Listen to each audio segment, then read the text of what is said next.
Hoy. Yo sé que es feriado y la intención era dar esta clase la semana que viene, pero como algunos de ustedes van a tener la práctica el día lunes y es la práctica que corresponde a este tema, pues la intención es que puedan ver el tema antes de su práctica. Y si les pido, bueno, ya sé que la están grabando, que la compartan para que los que no se hayan podido conectar hoy, que yo lo entiendo perfectamente, la puedan revisar antes de ver la práctica, ¿ok? Entonces, no se preocupen de verdad los que no se hayan podido conectar hoy. Yo entiendo que es Ah, pero viernes se ven feriado, bonitos. pero sí que la pueden ver. Hay un micrófono, alguien tiene el micrófono prendido por allí.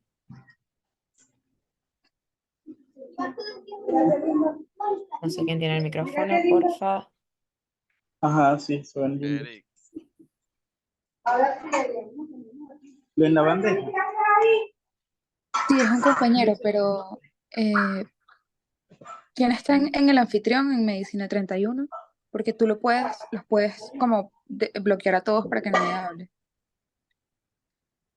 porque creo que no se está dando cuenta. Bueno, ya se salió. Ok. Bueno, no se preocupen. Vamos a arrancar y como les digo, pueden los que no estén aquí hoy, no la hayan, o no la vean completa, la pueden revisar la grabación, ¿ok?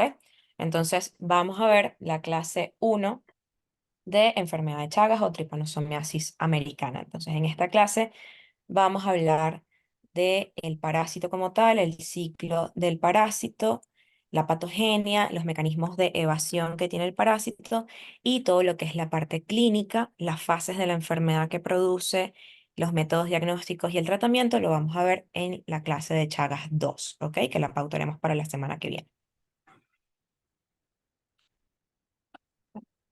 Ajá. Ok, ahora sí. Ok, la enfermedad de Chagas, que también se conoce como tripanosomiasis americana, es una antropozoonosis. ¿Ok? ¿Qué significa esto? Ya ustedes lo deben saber. Es una enfermedad que se puede transmitir entre humano y animales en su ciclo biológico, ¿ok? Causada por el parásito Trypanosoma cruzi. Hay otros tipos de tripanosomas, pero el que causa enfermedad de Chagas es el Trypanosoma cruzi.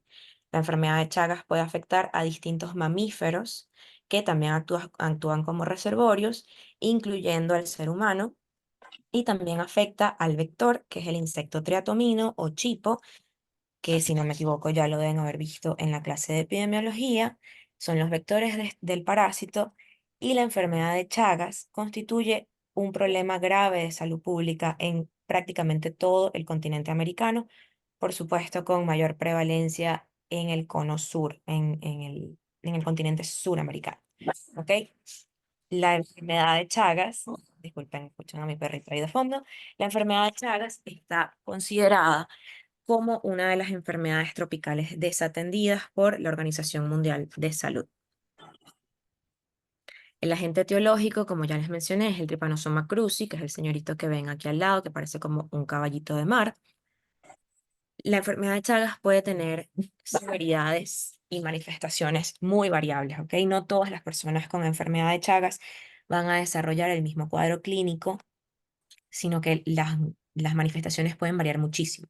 Podemos tener pacientes que son asintomáticos, podemos tener pacientes que no progresan a una fase crónica de la enfermedad, mientras que en el otro extremo podemos tener pacientes con cardiopatía chagásica que progresan a una etapa crónica o que tienen otras visceromegalias que vamos a ver en la clase 2, pero el Chagas se caracteriza en su fase crónica por ocasionar megalias de distintos órganos en el ser humano. La transmisión vectorial de la enfermedad de Chagas nada más la tenemos en el continente americano. ¿Ok? Hay distintas formas de transmisión de enfermedad de Chagas y la vectorial solo la tenemos aquí en el continente americano. El resto de los casos se originan a partir de casos importados. Se estima, porque hay un subregistro, que hay más de 6 millones de personas en el mundo que están afectadas de alguna forma, en alguna magnitud por la enfermedad de Chagas, y que anualmente se originan aproximadamente 30.000 casos nuevos y 10.000 muertes en la región. Sin embargo, como es una enfermedad que tiene una etapa subclínica muy prolongada. Por eso siempre tenemos que tener en cuenta que hay un subregistro importante en los casos de enfermedad de Chagas. Entonces, si esta es la cantidad que conocemos, hay muchísimos casos que no están diagnosticados y que igual están afectando a la población.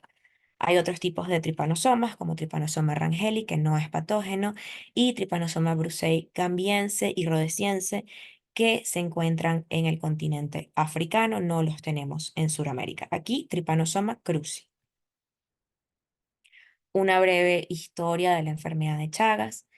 Las primeras evidencias de enfermedad de Chagas en América, en el continente americano, las conocemos de hace más de 9.000 años, ¿ok? Ha habido demostración del parásito en estudios que se han hecho en restos momificados en la zona de la cordillera de los Andes hasta el desierto de Atacama. Durante la colonia y la conquista, a lo largo de la historia de nuestro país, de nuestro continente, hemos tenido registros, si bien no conocíamos cuál era la causa, no se conocía el parásito. Disculpen un segundo.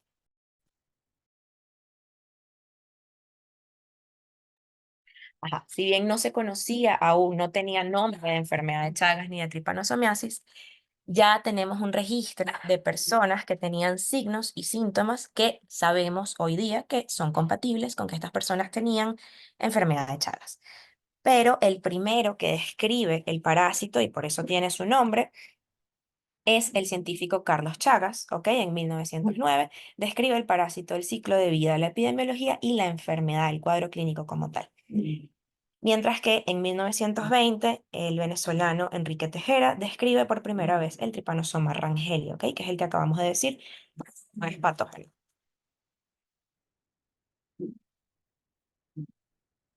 Ajá. Ay, no, se movió de más. Ok, la taxonomía.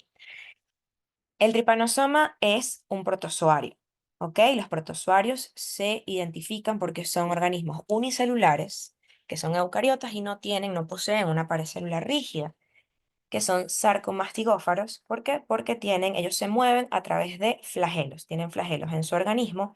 Mastigófaro porque se reproduce a través de fisión binaria. Quinoplástido porque hay uno o dos flagelos, en este caso vamos a tener uno, que salen de una bolsa flagelar, tienen una mitocondria grande que contiene el ADN del parásito en una porción, una estructura diferenciada y que la vamos a ver en todas las fases del parásito, que es el kinetoplasto, ¿ok? Es tripanosoma, ¿ok? Tiene núcleo, un flagelo y un kinetoplasto únicos. Y la morfología de cada una de estas estructuras va a cambiar dependiendo de en qué fase evolutiva estemos del parásito. Los vectores, el principal vector es el triatomino, popularmente conocido como chipo, aunque también en otros países lo conocen con otros nombres. Vinchuca es uno muy frecuente, chinche besucona, chirimacha. Pero aquí en Venezuela principalmente lo conocemos como chipo, ¿ok? Vamos a tener que en Venezuela, esto varía dependiendo de la región, los principales tipos de triatomino que están involucrados en la transmisión y la continuación del ciclo de la enfermedad de Chagas son el Pastrongyllus geniculatus, Triatoma maculata y Rhodnius prolixus, cada uno de ellos con características morfológicas diferenciadas que las vieron en su clase de epidemiología de Chagas. Y cada uno de ellos posee unas características que hace que cada uno sea mejor para ciertos tipos de transmisión de la enfermedad de Chagas. Los triatominos son insectos que tienen una metamorfosis incompleta o hemimetabólica. Su patrón de alimentación es preferencialmente nocturno. Pican por lo general en uniones mucocutáneas. Son malos voladores, a pesar de que sí tienen la capacidad. Sienten atracción por la luz y por eso también tenemos que se ven atraídos hacia la región domiciliaria del ser humano. Y tanto macho como hembra en estos insectos son hematófagos. Aquí abajo pueden observar una diagramación de la región cefálica de cada uno de los triatominos que tenemos presentes en Venezuela. En la región anteocular de los triatominos tenemos que tienen antenas que están segmentadas. Tienen 4 segmentos y una antena a ambos lados de la cabeza, frente a donde están los ojos. La probóscide es la región mandibular que ayuda a que el triatomino pueda perforar la piel, la epidermis del hospedador. Y los maxilares van penetrando en busca de los capilares para poder alimentarse de la sangre. La picadura de un triatomino dura aproximadamente 5 minutos, que es un tiempo bastante prolongado, pero ellas son indoloras. Y como es una picadura indolora y además el hábito de alimentación del insecto es preferiblemente nocturno, por eso muchas veces las personas no se dan cuenta de que fueron picados por un triatomino. Rhodnius prolixus defeca, o sea, los triatominos cuando se alimentan de sangre defecan al mismo tiempo. Entonces, Rhodnius prolixus defeca de forma temprana durante esa alimentación, mientras que Pastrongyllus geniculatus lo hace ya cuando está terminando de alimentarse. Como el parásito está en estas heces del triatomino, vamos a tener que el Rhodnius prolixus es un vector más eficiente para la picadura porque él defeca de una forma temprana. Mientras que Pastrongyllus geniculatus, como defeca al final de su alimentación, se asocia más a la transmisión oral, que es cuando ingerimos las heces del triatomino o al triatomino como tal, en lugar de la transmisión vectorial. Él es menos efectivo en la transmisión vectorial, es decir, durante la picadura. La fuente de infección para el triatomino van a ser los hombres y otros reservorios que son animales mamíferos, ¿ok? Hay una amplia variedad de animales que pueden estar infectados con enfermedad de Chagas, entre ellos perros, gatos, y hay reservorios importantes silvestres como el rabipelado, los cachicamos, los murciélagos, distintos tipos de monos, de ardillas, otros roedores y zorros.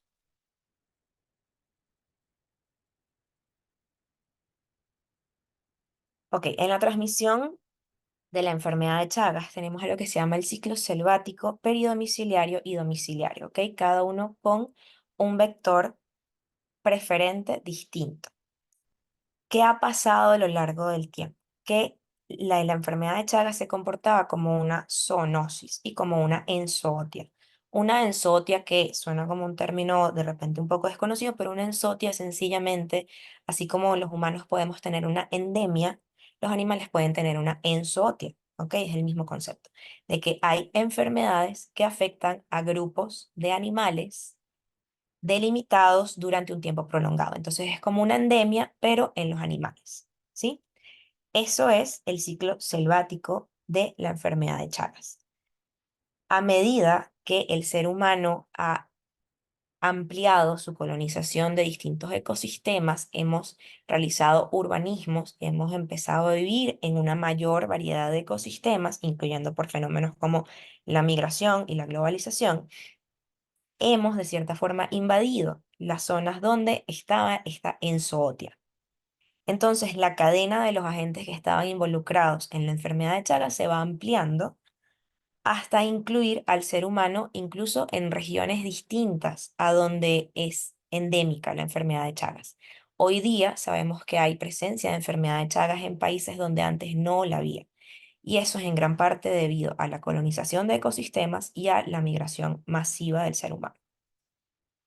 Los ecosistemas donde puede haber presencia de enfermedad de Chagas son sumamente variados, desde parajes semidesérticos, el altiplano, zonas bosqueñas, de bosques, zonas del litoral, sumamente prevalente en nuestro país, zonas selváticas en la Amazonía, cadenas montañosas. Entonces, el parásito y la enfermedad pueden estar en ecosistemas sumamente variados. Entonces, la tripanosomiasis o enfermedad de Chagas pasa de ser una enzootia que afectaba principalmente al ciclo selvático, a los animales e insectos en ese ecosistema, a una zoonosis y una antropozoonosis. Es decir, que el ser humano pasa a ser parte de esta cadena de transmisión cuando empezamos a ocupar los medios y alteramos la ecología donde habitualmente han estado los hospedadores y los insectos vectores. Aquí tenemos un pequeño diagrama de cómo es el ciclo selvático y el ciclo domiciliario de la enfermedad de Chagas y cómo se han ido mezclando. Entonces, en el selvático tenemos la transmisión del vector al mamífero e incluso de un mamífero hacia otro. Aquí pueden ver en la segunda fila que hay un roedor, un rabipelado y un perro. Es decir, si un animal se come a otro animal que está infectado, puede ocasionar una transmisión de la enfermedad por vía oral, ¿ok? Entonces tenemos que existe el ciclo de transmisión selvático y una vez que el ser humano llega a estas zonas donde está la presencia del vector y de la enfermedad, el ser humano también pasa a ser parte del ciclo de transmisión de la enfermedad de Chagas.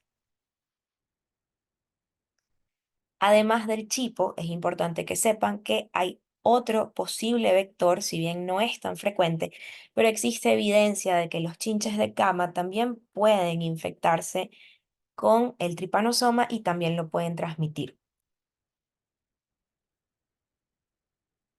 Los distintos tipos de transmisión de la enfermedad de Chagas, los principales son la transmisión vectorial y la transmisión oral, pero también podemos tener transmisión vertical durante el embarazo y durante el parto.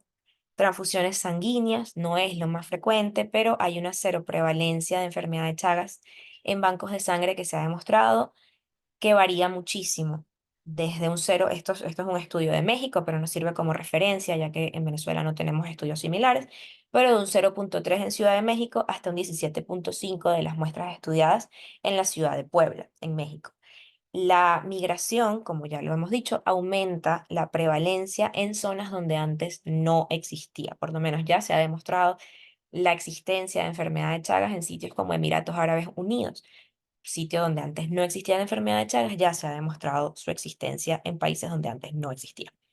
Y también podemos tener transmisión accidental por punción, por otro tipo de contacto.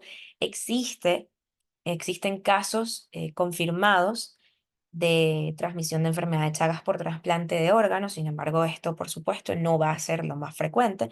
Sin embargo, es algo que tenemos que tener en cuenta porque a todas las muestras, órganos, tejidos que se vayan a emplear, se tienen que estudiar para enfermedad de Chagas. Las formas, las formas evolutivas del Trypanosoma cruzi son cuatro. Aquí están tres, pero les voy a explicar por qué. Amastigota, epimastigota, tripomastigota y el tripomastigota puede ser metacíclico o puede ser sanguícola. Entonces, estas son las principales cuatro formas evolutivas que vamos a tener del Trypanosoma cruzi, solo que el tripomastigota puede ser de dos tipos distintos. ¿Qué pasa durante el ciclo de enfermedad de Chagas? Aquí lo tienen graficado, vamos a explicarlo con un poco más de detalle. Cuando un vector se alimenta de sangre de un mamífero, lo que el vector tiene en sus heces son tripomastigotas metacíclicos, ¿ok? En las heces, ese tripomastigote metacíclico se deposita y por arrastre mecánico, cuando el chipo está picando, está alimentándose, por arrastre de las patas, introduce las heces con tripomastigotes en la lesión, en la herida por donde él picó, ¿ok? Estos tripomastigotes metacíclicos ingresan en el hospedador a través de esa picadura o también, si no lo hacen a través de la picadura, si nosotros, si la persona que está siendo picada se lleva esas heces hacia las membranas mucosas, como el ojo, la boca, o hacia otra zona donde tenga una herida abierta, una solución de continuidad en la piel, ingresan esos tripomastigotes metacíclicos al cuerpo del huésped. En este caso vamos a hablar del ser humano, pero es el mismo proceso para cualquier mamífero. Dentro del ser humano, dentro del huésped, estos tripomastigotes metacíclicos invaden las células. Ellos pueden invadir cualquier célula nucleada del cuerpo. Ellos empiezan a invadir las células primero cerca del sitio de la inoculación y una vez que están intracelulares, ellos empiezan a diferenciarse y a multiplicarse por fisión binaria y pasan a ser amastigotes intracelulares. Ellos se reproducen por fisión binaria, aumentan en cantidad y una vez que aumentan y se diferencian en tripomastigotes sanguícolas, rompen la célula. Hay una cantidad grande de tripomastigotes, rompen la célula y pasan una vez más al torrente sanguíneo. El tripomastigote sanguíneo o sanguícola puede tomar dos vías. Él puede volver a invadir otra célula y vuelve a transformarse en un amastigote, vuelve a romper la célula y así se siguen reproduciendo. O si nos pica un vector y esos tripomastigotes sanguícolas están libres en el torrente sanguíneo, el vector se infecta y vuelve a empezar el ciclo. ¿Ok? Los tripomastigotes no se multiplican ellos solos. El que se multiplica dentro del huésped es el amastigote. Entonces, el tripomastigote no es una fase que se replique, que se multiplique. Se multiplica es el amastigote y se diferencia en tripomastigote y rompe la célula. Entonces, aquí tenemos, bueno, el triatomino se infecta una vez más cuando se alimenta de sangre humana y una vez que el vector se infecta con estos tripomastigotes sanguícolas, en este caso tenemos sanguícolas, el chipo se alimenta y dentro del intestino medio del chipo del vector, el tripomastigote sanguícola pasa a ser un epimastigote. El epimastigote solo está dentro del vector. Dentro del vector, el epimastigote se multiplica también por fisión binaria y en el intestino posterior del vector se diferencia una vez más en tripomastigotes metacíclicos y ellos pueden con las heces excretar al tripomastigote metacíclico y vuelve a iniciar el ciclo, ¿no? Una vez que el chipo se alimenta, defeca, en las heces vuelve a haber tripomastigotes metacíclicos que pueden entrar dentro del hospedadero una vez más y se vuelve a iniciar el ciclo, ¿ok? El ciclo se completa cuando el chipo, el triatomino, se alimenta, defeca una vez más sobre la piel cerca de la herida y se vuelven a introducir los tripomastigotes dentro del hospedador y se vuelve a reiniciar el ciclo. Y de esta forma se continúa. La morfología de cada uno de las fases del tripanosoma. El amastigote es esta estructura como redondeada que ustedes pueden observar donde están las flechitas en la imagen. Tienen un núcleo muy prominente, muy visible, con un kinetoplasto grande. Recuerden que en el kinetoplasto es donde tenemos el ADN del parásito. Y no es que la mastigota no tenga flagelo, es que el flagelo está secuestrado dentro de una bolsa en el amastigote, pero sí tiene flagelo, solo que esta es la única fase en la que vamos a ver al parásito como redondito. El amastigote, como ya les dije, es la forma replicativa intracelular dentro del hospedadero, dentro del mamífero. Y él puede existir dentro de cualquier tipo de célula nucleada, ¿ok? Puede invadir diversos tipos celulares, como también fibras musculares estriadas, lisas, sistema fagocítico mononuclear y algunas cepas de la enfermedad de Chagas tienen afinidad por el sistema nervioso central, pero en resumen pueden invadir cualquier célula con núcleo que se encuentre dentro del organismo del mamífero, del humano que está actuando como hospedadero. El epimastigota es la forma replicativa dentro del vector. Tiene una membrana ondulante más corta de la que vamos a ver en el tripomastigote. Tiene un aspecto fusiforme, entre 20 a 25 micras. Tienen un kinetoplasto que se va a ver, no sé si lo pueden observar. Está el núcleo, que pueden ver aquí en el parásito que está en la imagen, y está el kinetoplasto, que es la estructura que tenemos al ladito, que está como paralela a ese núcleo.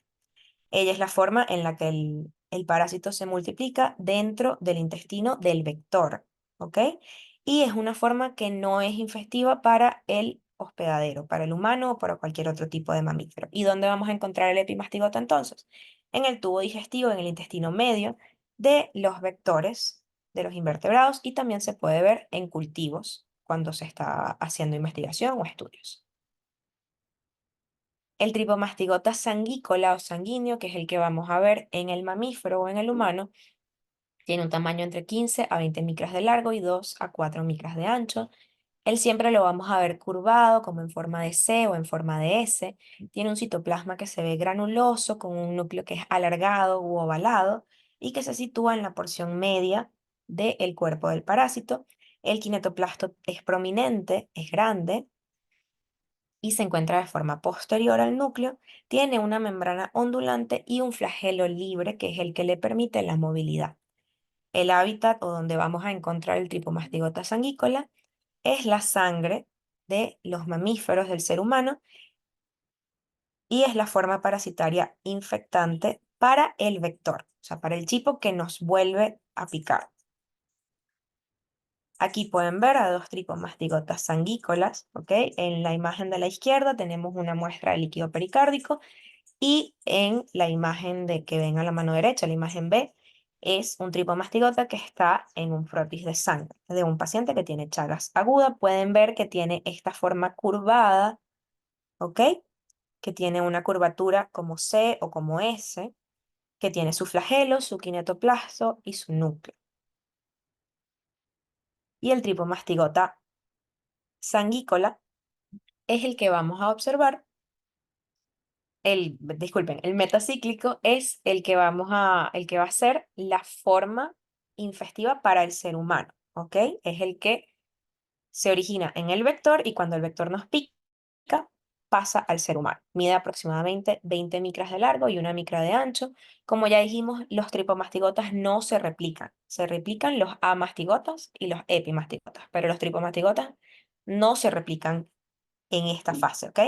Tienen un kinetoplasto que se ve como aplastado, ellos son más largos, más delgados, con un núcleo estrecho, tienen un flagelo más corto y tienen un movimiento rápido, ¿sí? Gracias a su flagelo, ellos tienen un movimiento rápido y ellos son el producto de esa diferenciación que hacen los epimastigotas dentro del vector y cuando el vector nos pica, nos pasa tripomastigotas metacíclicos.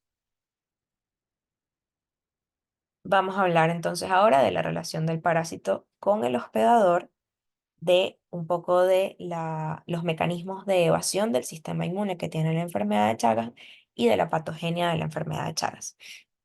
El periodo de incubación entre el momento en que un chipo pica al hospedador, en este caso ser humano, y el periodo en el que desarrollamos las manifestaciones clínicas van a variar dependiendo de cuál es el tipo de transmisión por el cual nos vamos a infectar. La transmisión vectorial tiene un periodo de incubación de entre 5 a 15 días, la transfusional o por trasplantes de órganos entre 30 a 40 días, la vertical y congénita entre unos 4 y 9 meses después del nacimiento del producto del embarazo. La transmisión durante el momento del parto es variable, pero está entre esos 4 y 9 meses que tiene la transmisión vertical y congénita. Y en transmisión oral vamos a tener un periodo de incubación entre unos 3 y 22 días. Las fases de la enfermedad de Chagas son estas que tenemos aquí en pantalla. Lesión de puerta de entrada, que es el momento en el que el chipo pica. Se puede generar una lesión de puerta de entrada que vamos a ver en la próxima clase. Después pasamos al periodo de incubación en el cual el paciente está subclínico, asintomático. Después podemos desarrollar la fase aguda y en un porcentaje de pacientes pasamos después a la fase crónica indeterminada y la fase crónica determinada.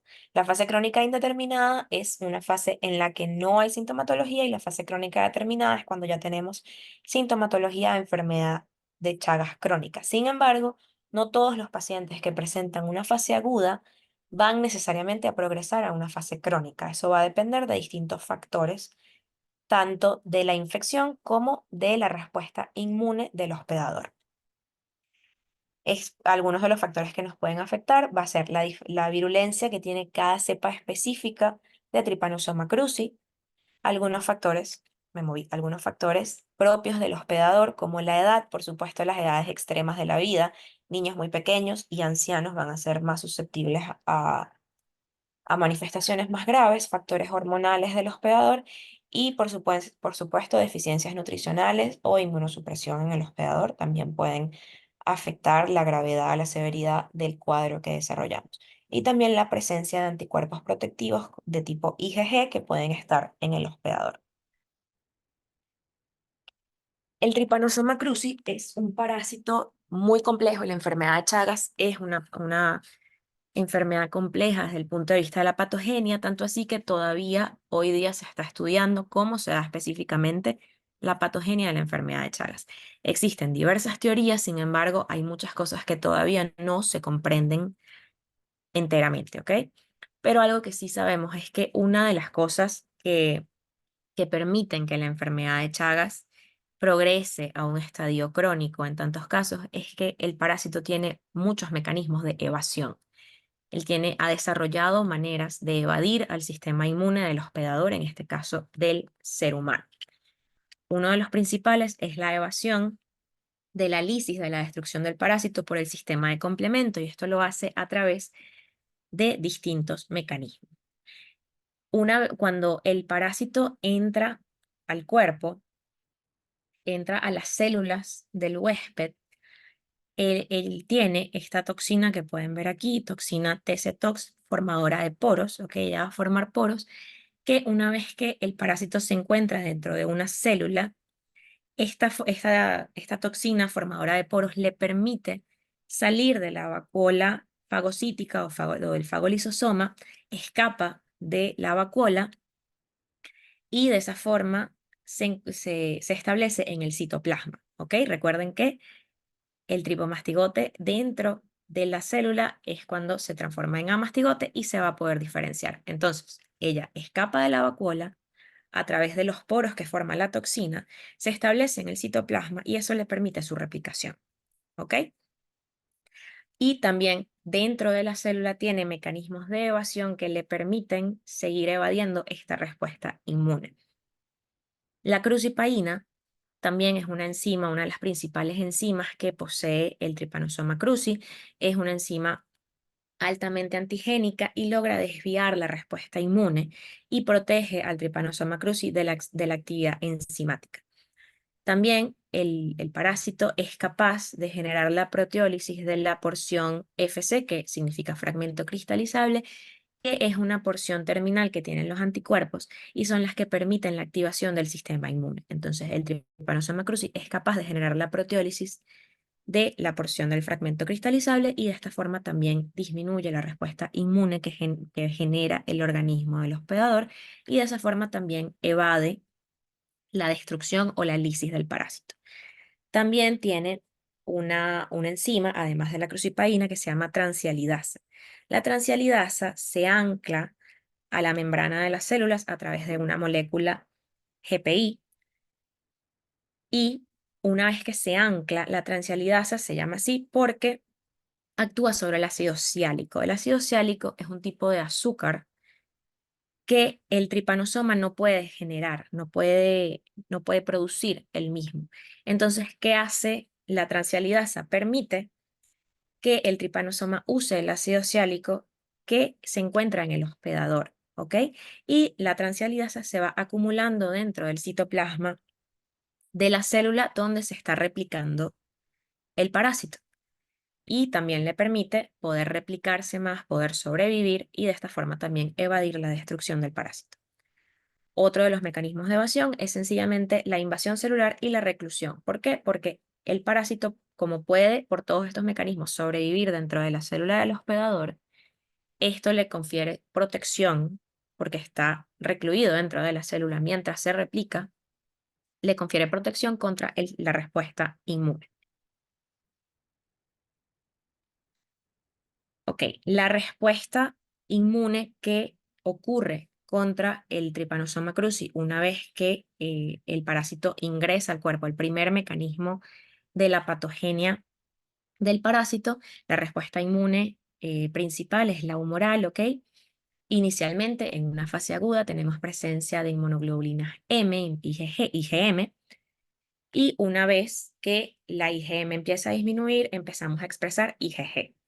Entonces, tenemos una respuesta humoral, inicialmente en la fase aguda con IgM, el parásito evade la destrucción a través de los mecanismos que ya hablamos, se sigue multiplicando, empiezan a destruir las células, hacen una lisis de la célula, a lo cual está apoyado, le ayuda el metabolismo parasitario, como ya dijimos, a través de las enzimas crucipaína y transialidasa que le permiten seguir replicándose y sobrevivir dentro del organismo del hospedadero, rompen la célula y pueden seguir invadiendo células nuevas. Entonces, de una forma repetida, ellos van a invadir células nucleadas y van a repetir el mismo proceso.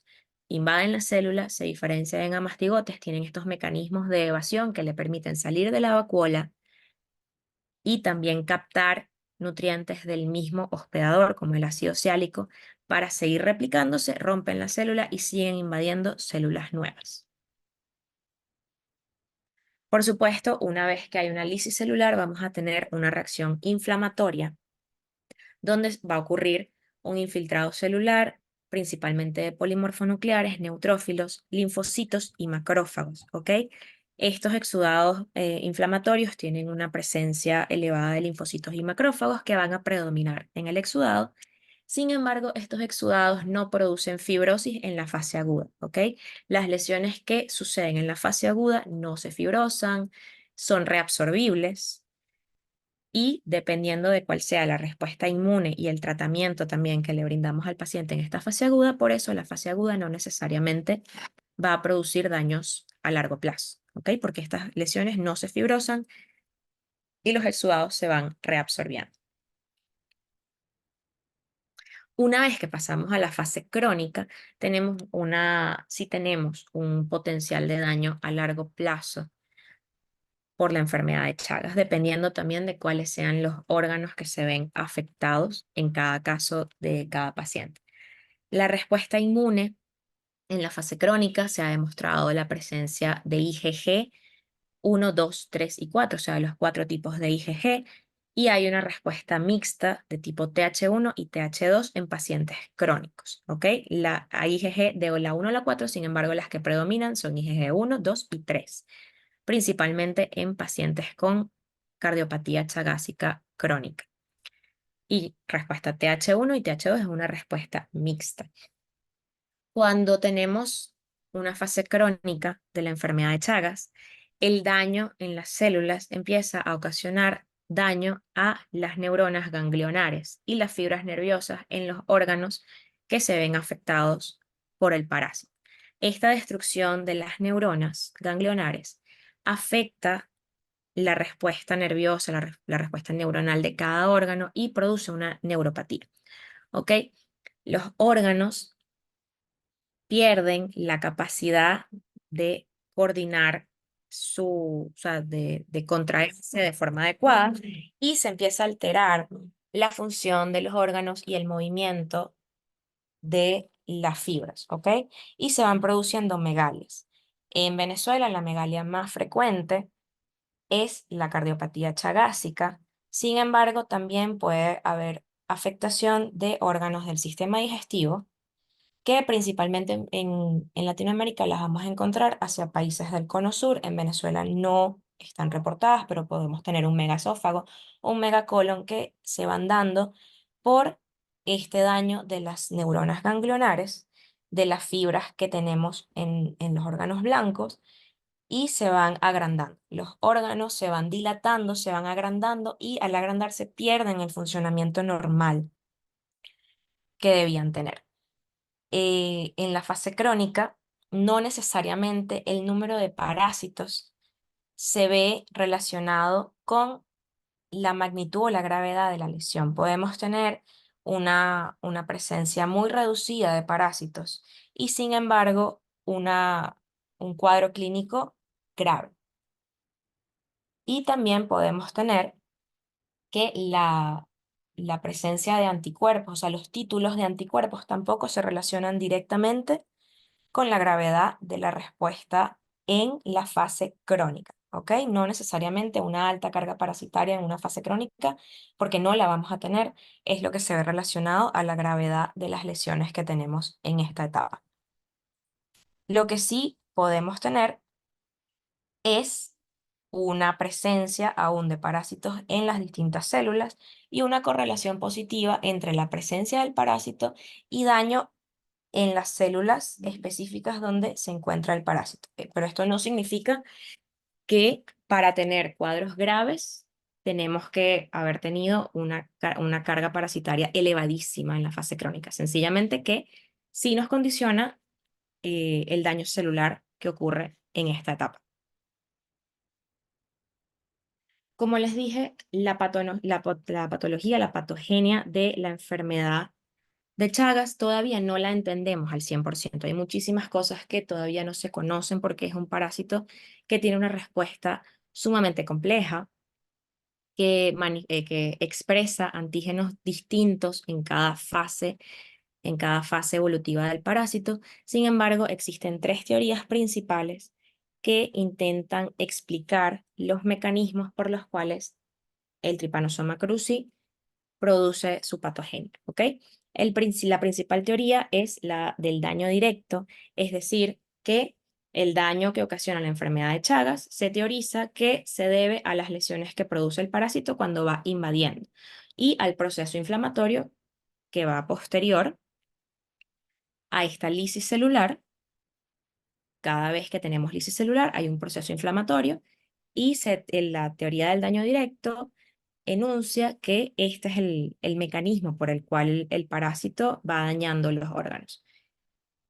Dice que provoca daños irreversibles en los órganos que están afectados, es decir, que una vez que tenemos daños en la fase crónica, estos daños sí no los vamos, no es como en la fase aguda, que son exudados reabsorbibles, sino que en la fase crónica los daños que ya sucedieron no los vamos a poder revertir, especialmente en tejido cardíaco y en tejido digestivo.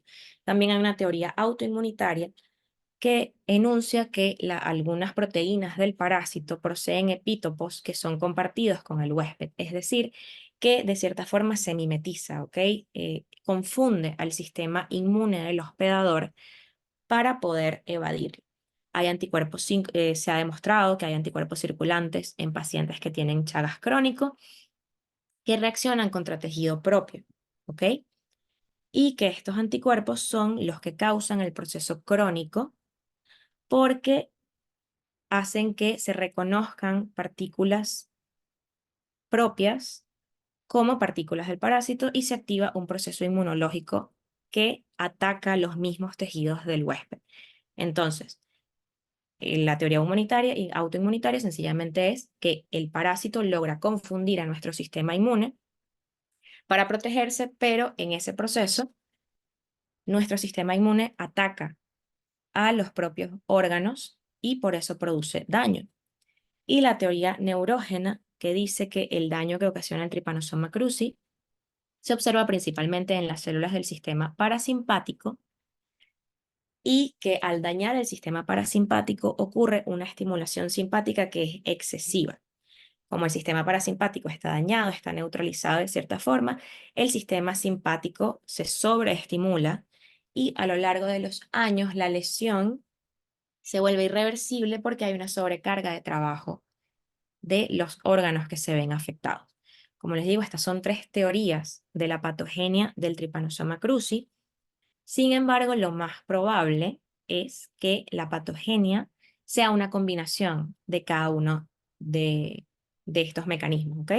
Que haya daño directo, que haya también el mecanismo autoinmunitario y que haya también el daño al sistema nervioso de los órganos que se ven afectados y por eso se origina el daño crónico.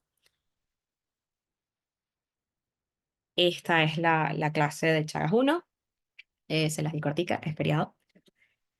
Y recordando que el 14 de abril, es decir, hace apenas 5 días, fue el Día Mundial de la Enfermedad de Chagas y que es una enfermedad tropical desatendida que solo si la conocemos la podemos sospechar cuando ustedes en los próximos años tengan pacientes que tengan una sintomatología de enfermedad de Chagas. Solo conociendo esta sintomatología ustedes van a poder hacer el diagnóstico. Entonces, sumamente importante que estas enfermedades desatendidas las conozcan, las estudien para que las puedan diagnosticar. Porque en Venezuela hay una alta prevalencia de enfermedad de Chagas, en toda Latinoamérica hay una alta prevalencia de enfermedad de Chagas y es una enfermedad que muchas veces no diagnosticamos o no se diagnostica a tiempo y por eso aumenta el riesgo de que los pacientes progresen a una enfermedad crónica donde ya los daños son irreversibles y esto ocasiona también una sobrecarga para el sistema de salud, tanto público como privado y para la calidad de vida del paciente. ¿Ok? Entonces, esta ha sido la clase de Chagas 1. Sé que Chagas puede ser un tema un poco complejo porque precisamente como la patogenia de la enfermedad no está escrita en piedra, es un poco complicado, a veces puede parecernos estudiar acerca de teorías y de una patogenia que estamos estimando, que conocemos ciertas cosas y otras cosas las estamos estimando. Pero los invito a que les guste la enfermedad de Chagas y la estudien y así la puedan reconocer cuando inevitablemente la vean en su estudio clínico dentro de unos añitos. Muchísimas gracias por conectarse.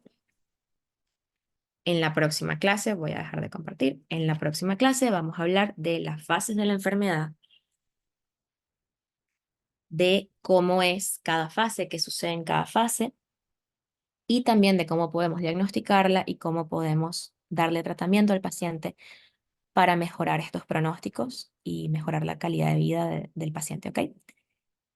Gracias a ustedes por conectarse, de verdad.